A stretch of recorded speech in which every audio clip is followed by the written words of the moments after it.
teman-teman, selamat pagi. Hari ini kami sedang berada di kantor Bupati Alor dalam rangkaian tugas evaluasi reformasi birokrasi. Saya bersama Maniti akan langsung menuju ke teman-teman di bagian organisasi Kabupaten Alor.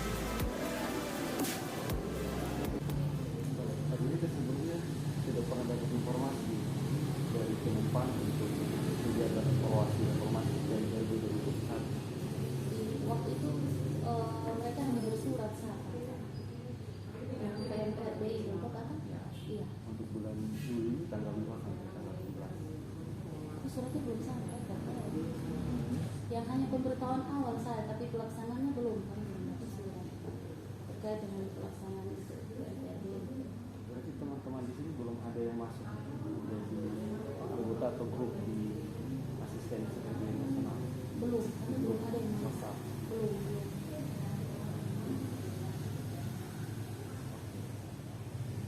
Sebelumnya di tahun 2020 pernah ikut evaluasi. Belum juga. Jadi, tetapi Alor ini sudah punya roadmap RB kan? Oh, jadi yang roadmap data memang kemarin yang 2019-2024 kami sudah bisa buat. Jadi kan awalnya memang kita harus bikin panitia untuk membuat ini, tetapi karena pertimbangan itu kakak membuat saya minta tolong untuk buat draft. Jadi draft hasilnya itu saya sampaikan di kalian di apa. Tapi kelanjutannya bapak belum informasi ke saya. Itu berarti baru-baru ini ya? Iya, baru ya. Jadi memang pertama idealnya PMPRB itu dilaksanakan oleh kabupaten yang sudah memiliki roadmap itu. Idealnya. Ya. Tapi untuk informasi yang terakhir dari depan, boleh saja teman-teman yang belum memiliki roadmap masuk ikut evaluasi tersebut.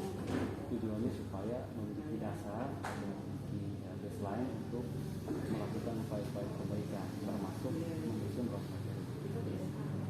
Nah, bila mana nanti teman-teman di Alor punya kesempatan atau punya waktu untuk mengisi LKE, Lembar Kerja Evaluasi Reformasi Birokrasi, maka di tanggal 5 sampai tanggal 13 Juli nanti bisa membuat akun PMPRB dan kemudian mengisi.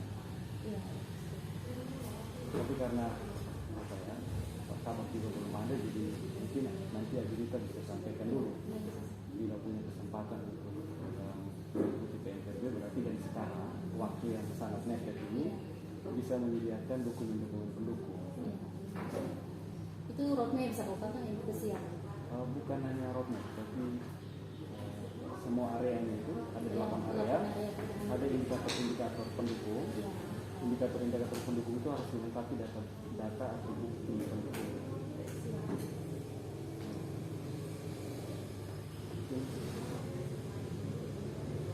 Saya kasih gambaran umum saja ya, video ini dan kita teruskan ke pendaki ya.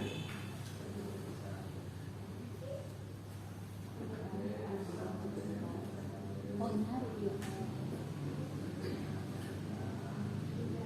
Ya, sekali lagi kita yang namanya evaluasi itu ini dilakukan ketika kebijakan dan implementasi kita lakukan reformasi ya. Buat seluruh bagian organisasi yang belum punya roadmap, sebenarnya yang namanya reformasi sudah dilakukan, tapi dilakukan secara parsial, baik oleh bagian-bagian objek-objek yang ada di bagian organisasi atau di luar bagian organisasi. Biasanya di luar bagian organisasi itu kan BKD, Bapeda, dan Biro bagian hukum dan kedokteran. Sementara praktis di 5 sampai 6 area itu ada di sini. Kemudian walaupun tidak ada roadmapnya, teman-teman kalau ingin melakukan evaluasi bisa ikuti langkah-langkah yang ada pada Permen PAN 26/2020 tentang pedoman PSBB ini sendiri. Dan ketika teman-teman melakukan evaluasi ini, maka akan mendapatkan gambaran utuh mengenai kondisi pelaksanaan reformasi birokrasi di Alor, dan itu akan membantu penyusunan roadmap itu sendiri. langkah yang pertama, teman-teman menentukan asesor atau penilai di level unit atau level perangkat daerah. Level perangkat daerah itu bisa teman-teman pilih dulu sampelnya sekitar 10. Pilih dulu sampel 10 untuk percobaan. Kemudian selain ada asesor perangkat daerah, teman-teman tentukan juga asesor pusat atau asesor di level kabupaten yang boleh anggotanya dari bagian organisasi plus teman-teman dari inspektorat atau dari pok yang lain. Selain asesor, nanti ada yang namanya tim penilai internal. Nah, itu murni atau ansik adalah teman-teman inspektorat. Itu dari ditapki. Antara ditapki dan kandidasi itu kembali lagi dari kandidasi ada di bagian organisasi. Tahap 4 itu dikirim secara online ke Kemenpan. Itu nanti yang kirim di bagian sekretariat. Ya, ada sekretariat yang lewat akun online. Tetapi harus melewati langkah 1 dan langkah 2 plus langkah 3. Yang paling penting atau paling urgent adalah langkah 1 dan langkah 2. Langkah 1 itu asesor perangkat daerah menilai sendiri dirinya berdasarkan kertas kerja. Kertas kerja sudah punya indikator dan sudah punya nilai yang sudah ditetapkan. Kalau yang C nanti dapat berapa? Sudah otomatis. Formatnya sudah ada ya Pak? Templatenya sudah ada. Kemudian setelah asesor memilih dirinya plus memberi bukti atau tidak, nanti teman-teman verifikator yaitu inspektorat melakukan verifikasi terhadap hasil penilaian mandiri tersebut. Bila mana ada perbaikan, mereka kembalikan lagi ke perangkat daerah, di asesor di perangkat daerah untuk memperbaiki. Setelah selesai, kembali lagi ke TPI dan TPI teruskan ke sekretariat TPI. Nanti teman-teman sekretariat TPI yang terdiri dari pokja-pokja itu memvalidasi hasil asesmen dan verifikasi di tahap 1 dan 2. Bila mana cara menilai mereka ada yang kurang atau menurut pandangan teman-teman pokja tidak sesuai, maka teman-teman pokja berhak mengurangi nilai. Kemudian sebenarnya kalau ini dipakai untuk penilaian baseline kompani berarti tidak boleh dikembalikan untuk diperbaiki. Tapi kalau ini kepentingan awal hanya untuk berusaha untuk mendapat nilai yang baik di Kemenpan, maka validasi pun kita bisa kembalikan untuk mereka perbaiki sepanjang waktu cukup, agar saat nanti kita mau kirim ke Kemenpan adalah nilai yang terbaik, baik nilai di level pusat, artinya template pusat dan template perangkat daerah.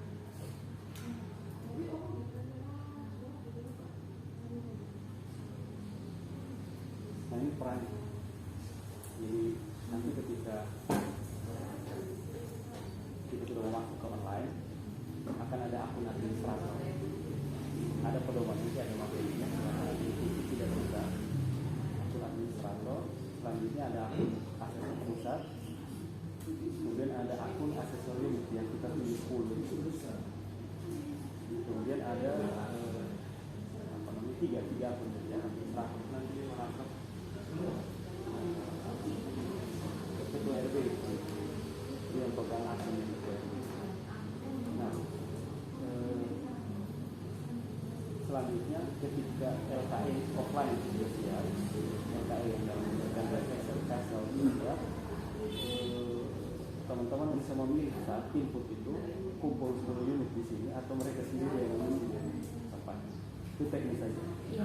Kalau kami di provinsi nanti kami kumpul mereka di kantor di biro, kemudian nanti kami panggil untuk memilih akun online. Kan tidak sulit lagi karena data-data pendukungnya sudah kita PDF-kan dan sudah lengkap dalam pengertian sudah diisi pada tingkat maksimal yang bisa dipenuhi. Yang bisa dipenuhi kan juga. Nanti yang administrator itu kita di organisasi sini. Ya, harus administrator dari organisasi. Kalau DPI dari inspektorat. Jadi ada dua, administrator dan asesor, usahakan tetap dari bagian organisasi.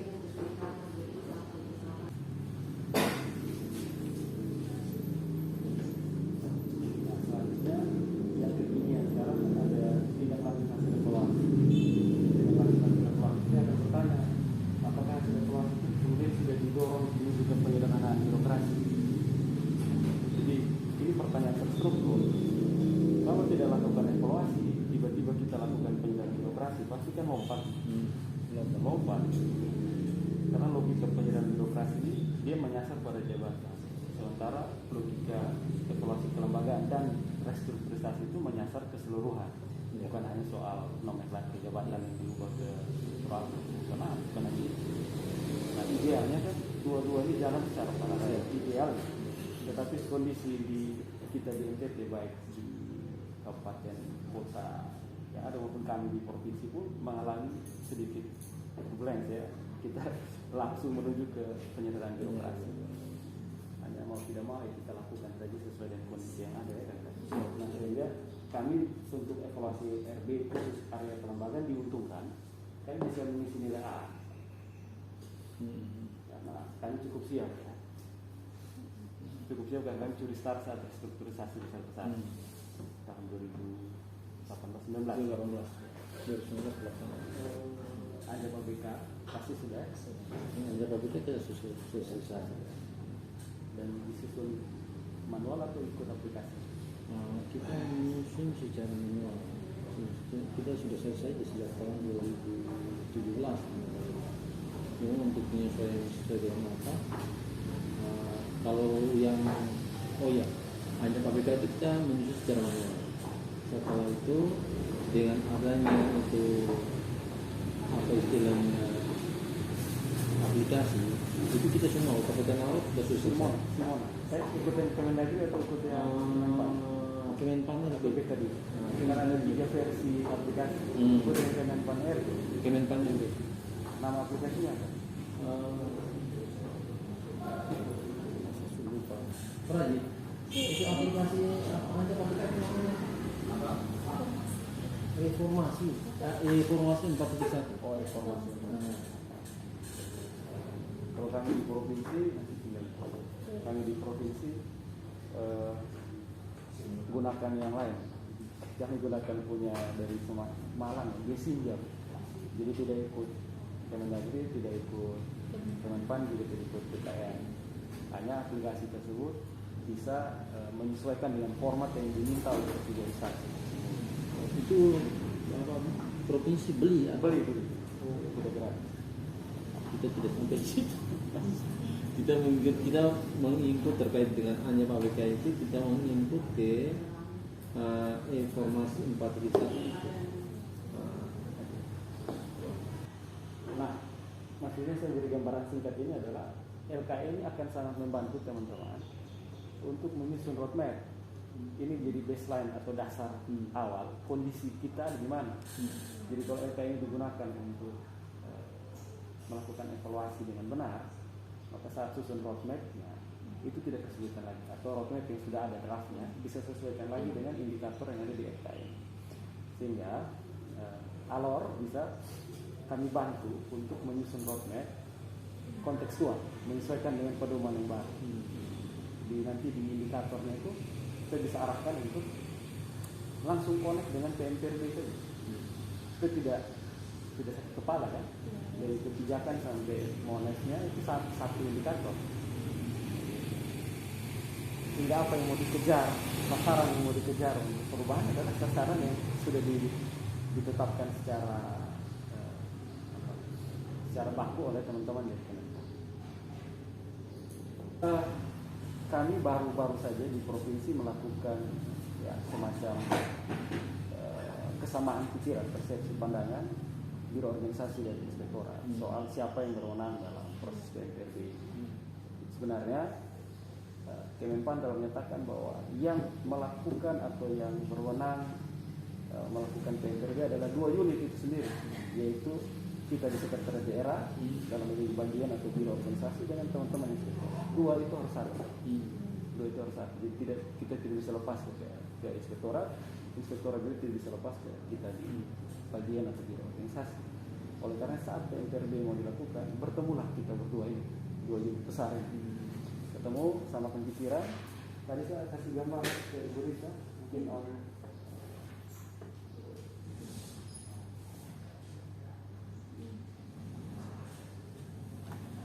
tadi Om Eman sempat ikuti bahwa ada beberapa pengguna, ada administrator, ada asesor, ada TPI, ada ketua RW. Jadi sebenarnya yang dominan itu bagian atau biro organisasi. Karena administrator, asesor pusat dan ketua RW itu ada di sini, ada di sekretariat. Inspektorat cuma TPI, dan dia hanya ada di langkah 2 saja. Langkah 3 itu ada di kita, di bagian organisasi. Kita yang memvalidasi. Jadi kalau waktu itu tuh Pak, mohon maaf, ini terkait dengan penilaian mandiri pelaksanaan reformasi birokrasi ini. Waktu itu kita sempat ikut penguatan di biro, bukan di hotel. Itu waktu itu tim dari pusat yang datang ya. Waktu itu juga ada pemaparan dari Pak Yonas kalau tidak salah, Pak Yonas yang dari inspektor. ya, Nah, memang waktu itu bahwa yang pemahaman saya, kalau tidak saya salah ingat, bahwa penilaian itu lebih sektornya adalah di inspektorat. Waktu itu tahun berapa sebelum 2020. Sebelum 2020. Waktu itu mereka melakukan penguatan bahwa yang menjadi di sektor penilaian itu adalah inspektorat. Terus nanti semua berkas itu nanti menentukan apakah nanti inspektorat itu melibatkan organisasi, terus melibatkan BKPSDM, melibatkan perencanaan, itu nanti mereka yang tentukan. Tapi setidak-tidaknya harus dilibatkan. Itu seperti itu. Karena yang menyiapkan data dan pendukung itu adalah ada di biro di bagian organisasi. Patokan kami itu seperti itu. Memang untuk yang selanjutnya yang sekarang mungkin tahap 3 versi baru ini yang kita belum pernah.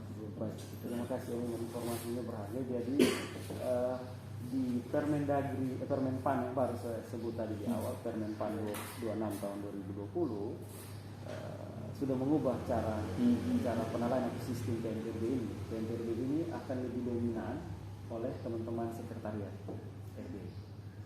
Kenapa dominan? Karena nanti ada tiga pemangku itu yang berasalnya dari sekretariat, yaitu administrator, asesor pusat, sama ketua RB. Itu semuanya ada di sini. Kemudian teman-teman inspektorat cuma terlibat saat tahap verifikasi saja. Memang di aturan yang lama, di PNPRB yang lama, itu dominannya ada di inspektorat. Itu benar. Di bawah 2020 itu inspektorat. Jadi mereka lakukan penilaian dan mereka langsung kirim ke Kemenpan tanpa validasi dari sekretariat RB. Tetapi di PNPRB yang baru tidak boleh. Mereka, dan bukan mereka yang menilai. Yang menilai adalah unit kerja lewat asesor unit. Kalau dulu yang menilai langsung inspektorat. Kalau sekarang tidak, asesor unit yang melakukan penilaian mandiri. Hasil penilaian mandirinya dia kirim ke inspektorat, tapi disebut TPI, penilaian internal. Inspektorat hanya lakukan review. Setelah dia melakukan review, dia kembalikan lagi ke asesor unit untuk memperbaiki hasil review.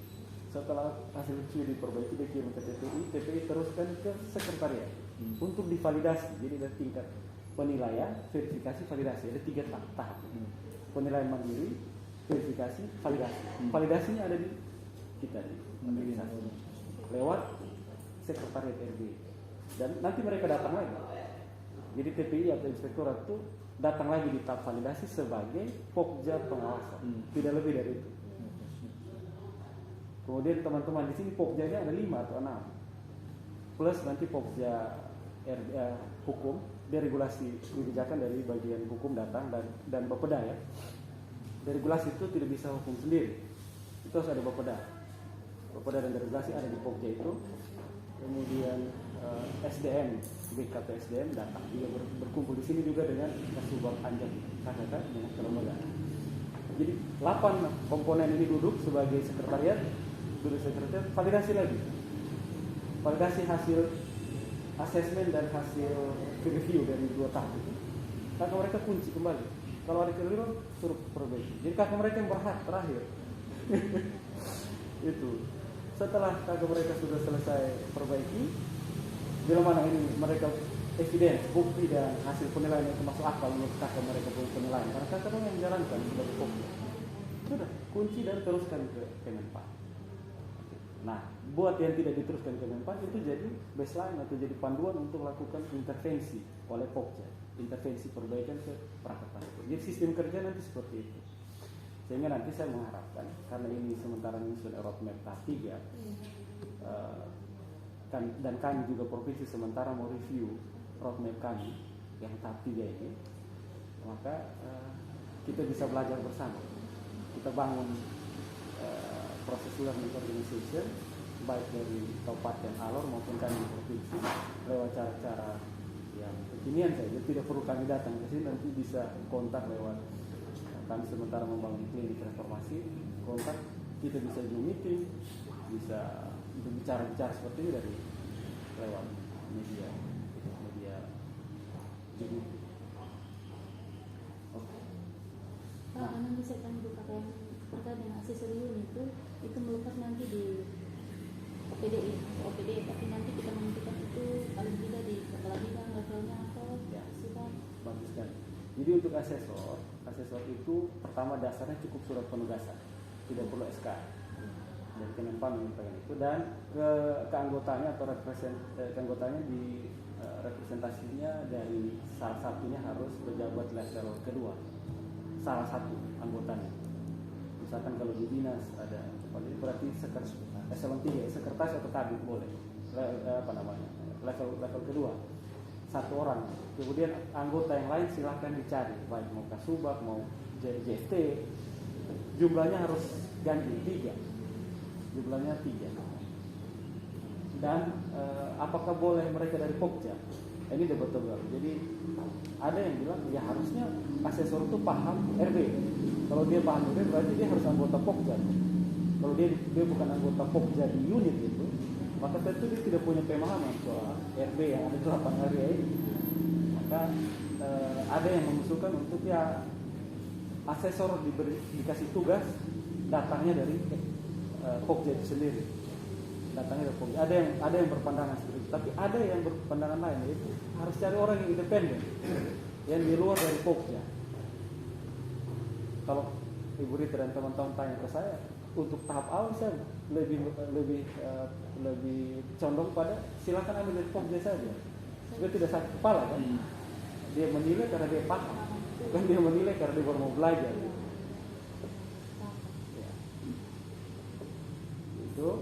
Kemudian kalau Pokja keanggotaannya juga sama seperti Pokja kabupaten ya, 8 area. Kemudian rencana kerjanya nanti sesuaikan juga dengan rencana kerja roadmapnya kabupaten Alor. Dan karena sudah punya LKE ini, maka sebaiknya rencana kerjanya merujuk saja pada indikator RBLKE kan. Supaya gampang tuh, sudah ada sasaran yang sudah ada sasaran yang baku di sini. Jadi nanti dokumen yang kemarin kami sudah ada buat, karena nanti tinggal kita menyesuaikan ulang dengan indikator yang ada di LKS. Jadi nanti Alor adalah kabupaten kedua, nanti kami dampingi. Kabupaten yang pertama Manggarai Timur. Sementara baru selesai konsultasi kemarin ke provinsi, kami sudah arahkan untuk silakan lakukan review penyesuaian terhadap LKS saja. Ini Alor pun demikian. Jadi momen ini bagus sekali. Nanti mungkin teman-teman Om Ewan, Ibu Rita, Om Yonas dan Pak Kabak itu boleh lakukan secara internal dulu penyesuaian. Kalau tadi alasan anggaran, ya itu di mana-mana ya. Kami di Biro juga dulu berjalan menyusun roadmap di tahap 1 itu tanpa anggaran. Pak Benyamin Lola, Pak mantan pejabat ya, di sini itu waktu masih Karo lakukan roadmap tanpa ada anggaran di BPA, tapi ada saja jalan itu.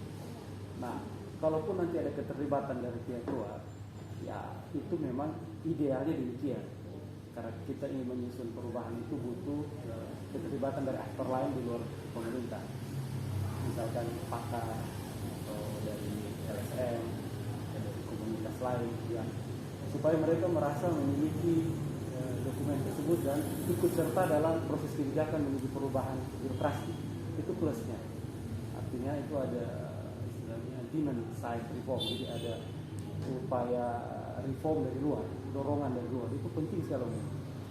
Dan tapi kalau dalam kondisi mereka hadir tanpa anggaran, ya ada saja LSM yang sebenarnya bisa fasilitasi, tinggal teman-teman bisa meyakinkan saja keterlibatan mereka. Mereka ada kalau dulu ada LSM yang dengan dia mendorong hal seperti ini, mereka dapat credit point dari pendonor. Kemudian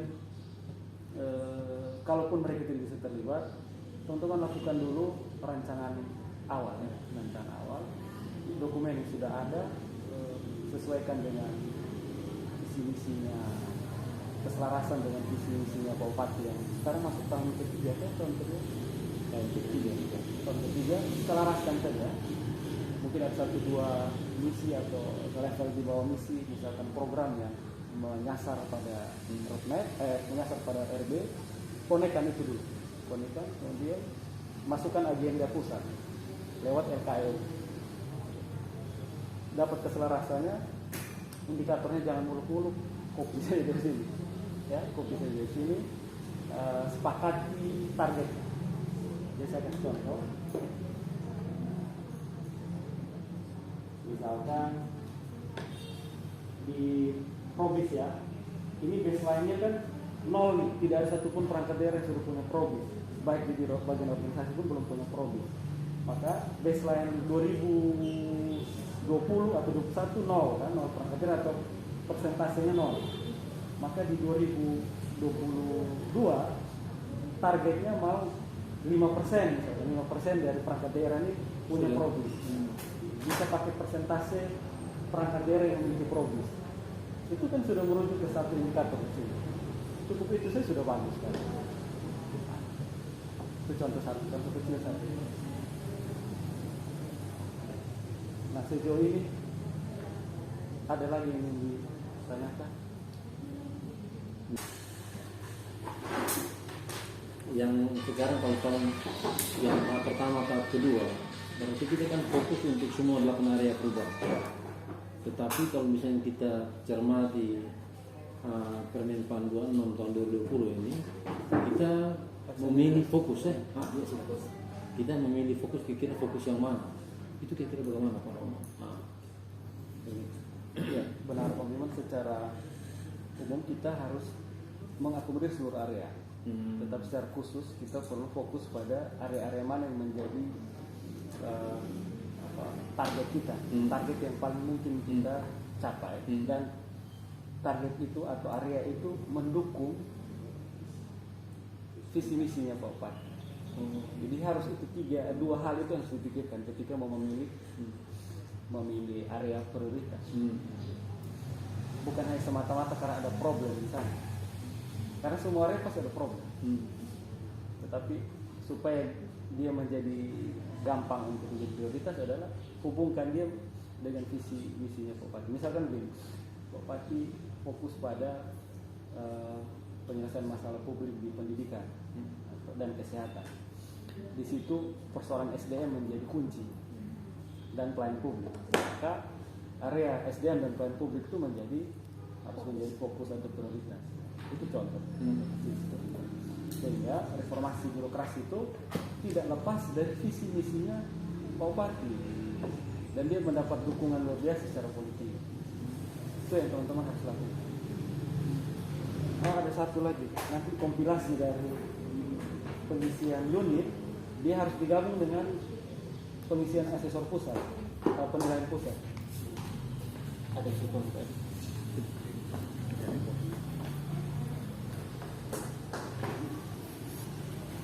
Tadi dari Ogyo mas saja. Sampai Itu potong. Nah, misalkan ini ada 10 unit yang kita pilih di provinsi, nanti ada hasil rekap unit. Hasil rekap unit seperti ini.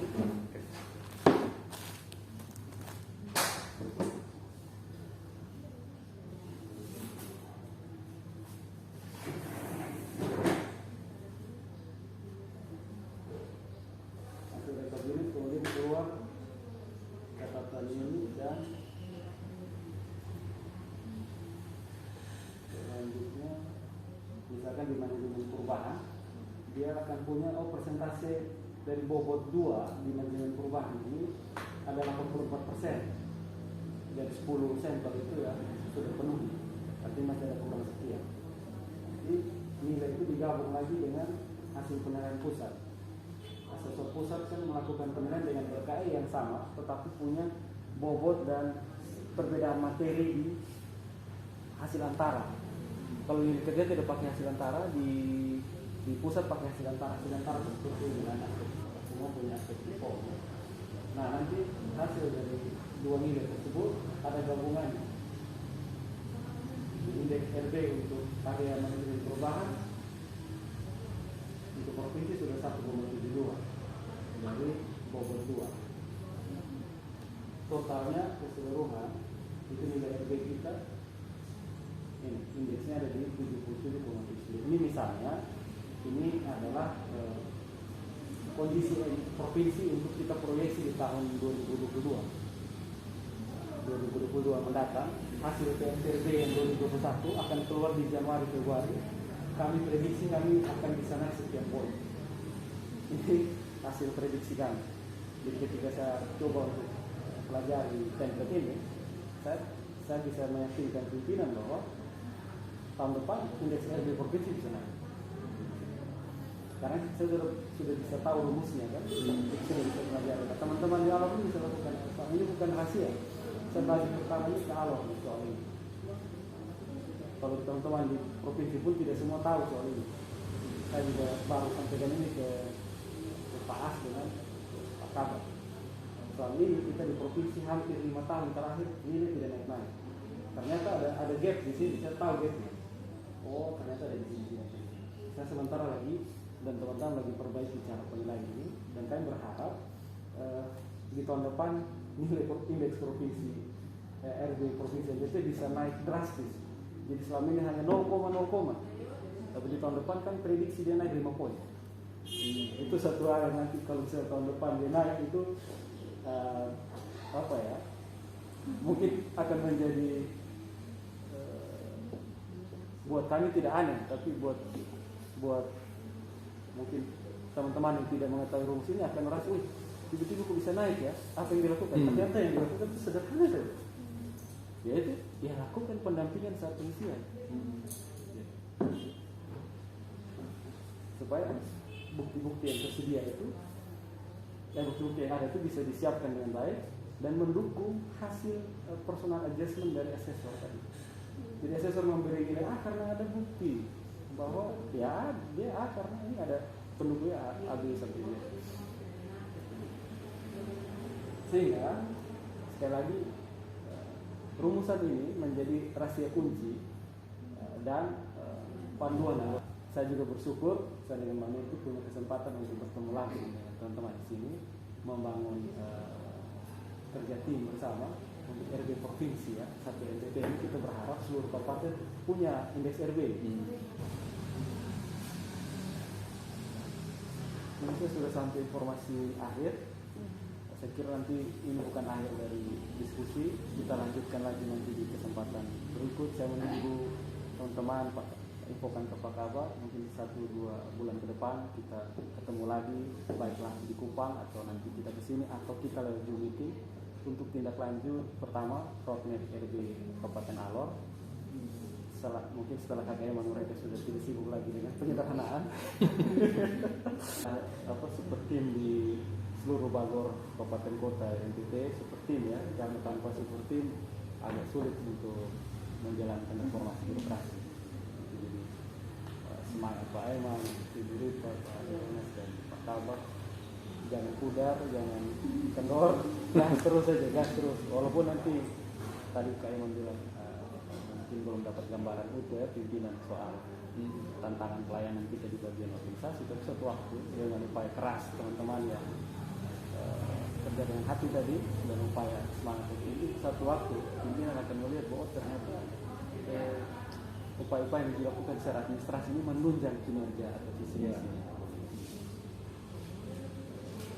Oke teman-teman, sekali lagi kami telah menyelesaikan kegiatan pendampingan persiapan penyusunan PPNBG tahun 2021 di Kabupaten Alor bersama Kasugas Kinerja dan Reformasi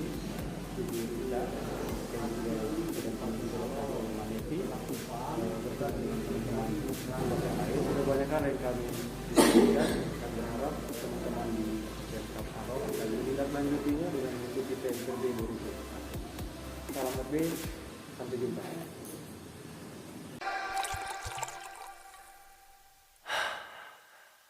Bought a tequila on the rocks,